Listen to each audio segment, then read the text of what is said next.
सही तरे, कल कलेशु सब नाशो, सुख पावे सब दुख हरे। ऐसा नाम अपार कोई भेद न जने, जो जाने आधा निरख निहार, और न कोई रखे। গুড মর্নিং, শুভ সকাল, সুপ্রভাত, জয়গুরু বন্ধুরা। যাই হোক, আজকে ভিডিওটা এই পুজো করে উঠলাম, এখান থেকে শুরু করছি। বেশ অনেক দিন হয়ে গেল ভিডিওর দেওয়া হয় না, বেশি বড় না, খুবই ছোট্ট হয়তো আজ ভিডিওটা হবে। তো তোমরা প্রথম থেকে শেষ পর্যন্ত অবশ্যই দেখবে। আমি খুব সাধারণ মধ্যবিত্ত ঘরের বউ, খুব সাধারণভাবে জীবনযাপন করি, নিরামিষ খাবার খাই, আর এইভাবেই আমি চলি। আমি যেভাবে চলি সেভাবেই তোমাদের সঙ্গে একটু শেয়ার করার চেষ্টা করি, কোনো কিছু বাড়তি কিছু দেখাই না। তো অবশ্যই তোমরা সঙ্গে থাকবে, পুরো ভিডিওটা প্রথম থেকে শেষ পর্যন্ত থাকবে, দেখবে। আর কোথাও যদি একটু ভালো লাগে একটু সাবস্ক্রাইব করে পাশে থাকবে, তাহলে আমি একটু এগিয়ে যেতে পারবো। তো ভালো থেকো, সুস্থ থেকো, এটাই ঠাকুরের কাছে প্রার্থনা করি, সবসময় করি। তা যাই হোক, আর প্রচণ্ড গরম পড়েছে দুদিন ধরে। সকালবেলা এই ছাদে ফুল তুলে নিয়ে এলাম, দেখলাম প্রচণ্ড মেঘ করে আছে, কিন্তু জানি না বৃষ্টি হবে কি না। বৃষ্টি হলে একটু গরমের থেকে রেহাই পাবো। তো চলো তাহলে, ভিডিওটা এখান থেকে শুরু হলো, মানে ঠাকুরঘর থেকেই। আর তোমাদের সঙ্গে আমি একটু কথা বলে নিলাম, ঠিক আছে? আমার মেয়ে এখন ব্যায়াম করে একটু বিশ্রাম নিচ্ছে, তারপরে 7টা বাজে এখন, তারপরে 10 মিনিট বিশ্রাম নিয়ে স্নান করে তারপরে আসবে। দেখো, জল স্টক করা, খাবার জল এখনও আসে না, মানে কলে রান্নার জল। ওর বাবা এই মাত্র বেরোলো, কি সুন্দর করে বিছানা টান টান করে ঝেড়ে রাখে। আর একটা জিনিস দেখাচ্ছি, চলো। এই হলো এত বড় আমাদের গাছের কাঁঠাল, কিন্তু দেখো পচনটা কোথায় ধরেছে। এদিকে চুন দেওয়া হয়েছে, এখানে শক্ত।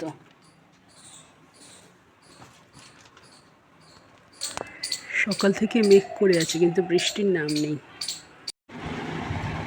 শনপাপড়ি দিয়ে টিফিন করছি।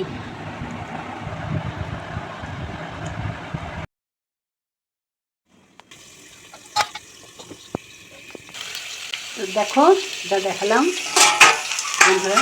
আজ আমার বড় মেয়ে আসবে না, আর এই পটলটা ওর সব থেকে অখাদ্য লাগে। যাই হোক, মানে পটলের খোসা যদি ভাজা খাওয়াও তাহলে ঠিক আছে, কিন্তু পটলও খেতে চায় না। তা দেখলাম যে আজকে একটু পোস্তই করি, তাহলে আমাদের হয়ে যাবে 3 জন। আর দই তো রয়েছে, যা আগে মানে সকাল থেকে মেঘ করে আছে, এখনও হালকা রোদ, সেরকম কড়া রোদ ওঠেনি, কিন্তু বৃষ্টির নাম নেই। তা সেই জন্য যে না, পটল পোস্তটাই করে চলি আজকে।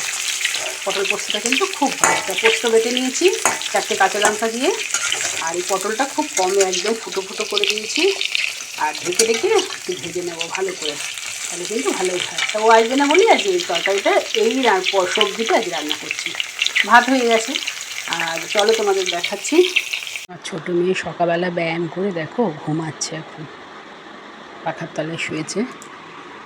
গরমে না রাত্রে ঘুম হয় না, তার জন্য যেন আর ডাকছি না ওকে, আস্তে আস্তে কথা বলছি। তো দেখো, একটু নেড়ে দিলাম।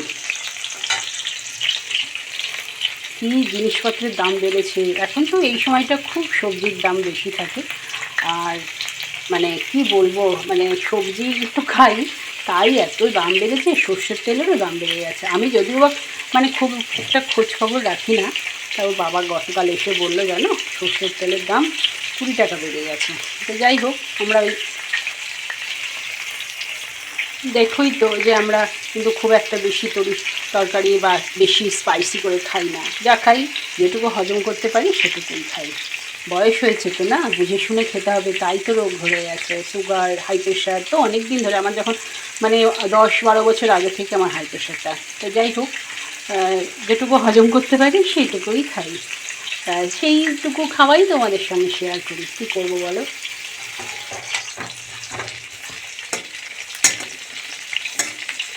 দেখো কতটুকু তেল দিয়েছি বলো, এই অল্প তেলে ঢেকে ঢেকে রান্না করছি, সিদ্ধও হয়ে যাবে ভালো, আর তেলটাও একটু কম খাওয়া হলো, তাই না? পোস্তটা যা এনে দিয়েছে, কত দাম পোস্তরও, তো কত দাম। আমি সচরাচর কোনো জিনিসের দাম অতটা জিজ্ঞাসা করি না। হ্যাবক হয়তো আনে না, অল্পই আনে, কিন্তু তবু তো বাবা বলে খাওয়ার কথা খাও না। যাই হোক, কিন্তু তাও 3 দিন তো চালাই, তাই না? তো সেদিন গত সপ্তাহে খেলাম, কিন্তু আজকে দেখলাম পটল এই পোস্তটা না করলে নয়। একটা সবজি একটু ভালো না হলে, আর গরম দেখো সকাল থেকে খুব গরম লেগেছে, এত গরম পড়ছে না, কদিন ধরে পারা যাচ্ছে না। তাই জন্য না, বেশি দই তো থাকছেই, দই ছাড়া খাওয়া যায় না। তাই দই আর ওখানে তো আলু আর একটু কুমড়ো ভেজে নিয়েছি। আর একটা করব দেখো, এই যে পটলের খোসাটা একটু আলু দিয়ে, বেসন দিয়ে, লঙ্কা দিয়ে, একটু পোস্ত ছড়িয়ে একটু ভেজে নেব। এটা কিন্তু আমি একা ভালো খেতাম, এখন সবাই ভালো খায়, মানে কি বলবো বলো। দেখো কি সুন্দর করে একদম অনেকক্ষণ ধরে ভেজে নিলাম, পুরো চুপসে গেছে। এবার কিন্তু এই পটল পোস্তটা মানে পোস্তটা দিয়ে দেবো, নুন টুন কিছুই দেয়নি।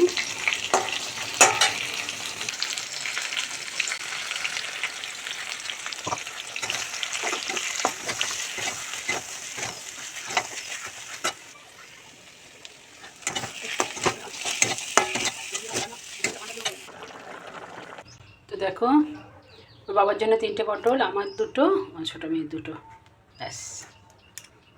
আর দেখো এটা আমাদের দই খাওয়ার বাটি, সবার বাটির পিছনে নাম লিখে রেখেছি।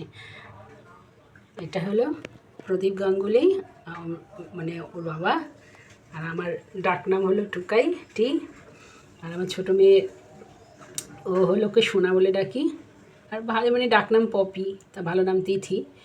আর এটা হলো বৈশালী, ওর ডাকনাম বৈশালী বড় মেয়ের, তাই 4 জনের নাম লিখে রাখলাম দইয়ের বাটি। কড়াইটা ধুলাম না, কড়াই অল্প তেল দিয়ে এই ভাজাটা একটু ভেজে নেবো, তাহলে রান্না শেষ।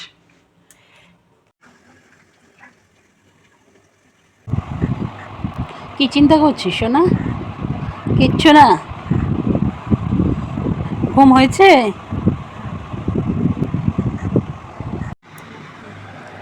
দিদির সঙ্গে ফোনে কথা বলছে। এই ভাত পারবো? তা এখন যাই, 1:15 বাজে। কার সঙ্গে কথা বলছিস?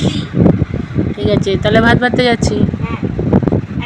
তো দেখো এখন 1:30 বাজতে যায়, ভাত বেড়ে নিয়েছি, কুমড়ো ভাজা, আর দেখো আলু ভাজা, আর এই পটলের খোসাটা ভাজা, আর এই যে 3টে পটল, আর এই যে দই আমিও নিয়ে নিয়েছি, ছোটো মেয়েকে দিয়ে দিয়েছি। তো চল তাহলে শুভ দুপুর, খেয়ে নেই। তো দেখো খাওয়া হয়ে গেছে, আমরা কিন্তু এখন শুয়ে পড়ছি। হ্যাঁ কটা বাজে শোনা? হ্যাঁ 1:45 বাজে। এখন একটু 1-1.5 ঘন্টা শুয়ে থাকবো, তারপরে উঠে পড়বো। না ওটা খোলা থাক।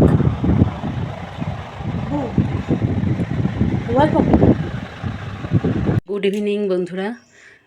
সকাল থেকে যে ভিডিওটা, অল্প একটু ভিডিও যে মানে করেছি, সেই ভিডিওটা তোমরা পুরো অবশ্যই প্রথম থেকে শেষ পর্যন্ত দেখবে। আমি কিন্তু খুব সাধারণ একজন, আর সাধারণ মধ্যবিত্ত ঘরের বউ। আমি যা করি তাই কিন্তু তোমাদের সঙ্গে শেয়ার করি। তা আমি কিন্তু একদম সিম্পল মানে লাইফ জীবনযাপন করি, তা সেটাই তোমাদের সঙ্গে একটু ভাগ করে নেওয়ার চেষ্টা করি। তোমরা অবশ্যই যারা এখনও আমার এই চ্যানেলটা সাবস্ক্রাইব করোনি, অবশ্যই সাবস্ক্রাইব করে পাশে থাকবে, আর তাহলে মানে খুবই মানে ভালো লাগবে। যাই হোক, একটু দিদিটা তাহলে এগিয়ে যেতে পারবে, এই হলো ব্যাপার। তোমরা একটু দিদিটাকে এগিয়ে নিয়ে যাওয়ার চেষ্টা করো। সন্ধ্যাবেলা দেখো এখন মানে 6:24 হয়ে গেছে, আমি সব কিছু খেতে টেতে দিয়ে আমি কিন্তু প্রার্থনা করব বলে বসেছি। তো চলো তাহলে, ভালো থেকো। আর ভিডিওটা বড় করছি না, এখানেই আমি শেষ করে দিচ্ছি।